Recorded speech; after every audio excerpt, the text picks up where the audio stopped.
To use the belt squat, the order that I'm going to show you and the way that I'm going to show you to set up, I have found to be the most efficient and has led to the least amount of issues in the fiddliness that is the machine. So before you put any weight on, just make sure that the machine is set up at the right height, and that is, you want to have a minimal depth squat to be able to reach the carabiner here, and you want to have to stand up only enough so that this little bit here becomes free of the loadable arm. So this bit's the load, this bit's the support. You adjust the height of it as shown, and you want to adjust that. You have to adjust it on both sides separately, so it's a bit fiddly, but once you've done that, you want to make sure that its starting point when it's resting is set up so that you have to do the minimal amount of squatting to stand the weight up initially, and then it means that you don't have to lower all the way back down when you're putting it back as well. So there's a few benefits to making sure that it's set up correctly. So assuming that you have set it up correctly, it is also beneficial to do a few reps without any load and then adjust your footing accordingly with the load that you're lifting, because I have found that the way you would naturally go about doing it with no load is different than how you would naturally go about doing it with load, and I'll explain the differences in a second.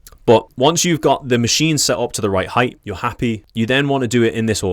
Make sure that you have the carabiner so it's facing this way, so the opening is on the right hand side when you're looking at it, and make sure that you have both of the hoops from the belt, so this is the either side of the belt, they're lined up so that you can just control the carabiner with this hand. You can open it up and just slot it in. It sounds really obvious, but you'd be surprised how many people, when they first try and use it, they end up fiddling around for ages with the carabiner and the two separate hoops. So just do it like that. It seems obvious, but it makes life a lot easier to be able to get in and get out of the machine. You do the exact same thing in reverse to dismount from the machine. So once you've done that and you stand up, you need to make sure that this little arm swings towards you so it's out of the way, so that this arm is free and you can squat all the way down. I typically find that this machine suits a wider squatting stance better. So if you don't naturally squat wide, I would still suggest squatting quite wide on this piece of machinery just because it suits that position a little bit better. I also find it's a bit more comfortable to do the movement hip dominant. So what I mean by that is the knee doesn't really go very far forwards in relation to where the toe is, and it's more of a hip back sort of movement, especially when there's no load involved. That feels the most comfortable way of doing it. So it's a sit back sort of exercise and a sit back situation. Another good way of judging that you've kind of gone to depth, if you look up, your forehead will basically be level with this bar here. If you lean forward too much and you go knees over toes too much, you'll headbutt this bar. But because you have to sit back to get away from this, it's kind of like, that's one of the reasons why I think it's a bit more natural to sit back into it. The other thing that you have to do when you're setting up for the piece of machinery is just to make sure that this spotter button, this little stopper button here, is set to the right depth. So if you don't want to squat any lower than this, it's the same pin mechanism. You can set the height of this to be stopping you at that height if you wanted to.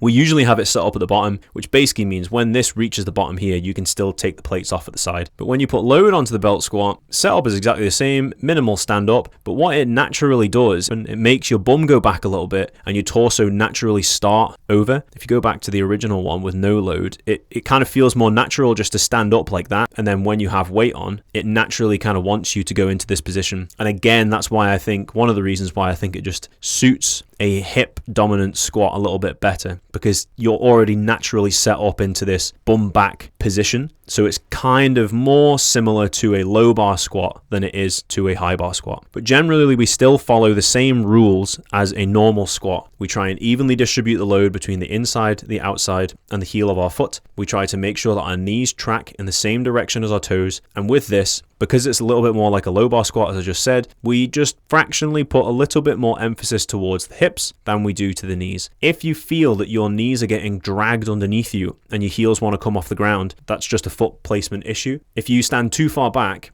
and you start to squat down, because you can see here there's a natural kind of arc of the arm, and what happens is it naturally wants to go that way a little bit, so it wants to go in as you get towards the bottom. So if you stand with your feet back here, your knees will get pulled over your toes a little bit. So it's important to make sure that you set up with your feet in the right place, which is basically the inside of your ankles directly above where the carabiner is. That'll allow you to sit down into the squat, and then towards the bottom, yes, you'll get pulled in a tiny bit, but no more than you wouldn't with a normal squat. Hands are used to a degree, but I would personally prefer if you don't swing off of the piece of machinery and you don't very aggressively push down on it. It's not a tricep dip, it's a squat at the end of the day. So I use my hands a little bit to pull in this direction, just fractionally, and it's kind of a balance perspective thing. I'm almost using it to support this part of my body here, my upper body, which isn't attached to the load. I'm using my legs to lift the load, but I'm using this to hold my body in a good position so that I can use my legs. If we pull too hard with the arms, you can end up assisting the upwards drive with your arms instead of using your legs. And you can also, if you put your hands directly on top and push down, then obviously you're just pushing yourself up rather than using your legs. These blocks are located basically next to the piece of machinery usually, and there's also this thing over here which you can't really see because it's behind me. There's this thing here which is sometimes here as well. You can use that to raise your feet up slightly if you feel the need to squat any lower than this button sometimes provides. For shorter people, this doesn't lead to a below parallel squat, so you may need to raise your feet up on these blocks here or on this thing here to get just that little bit of extra range.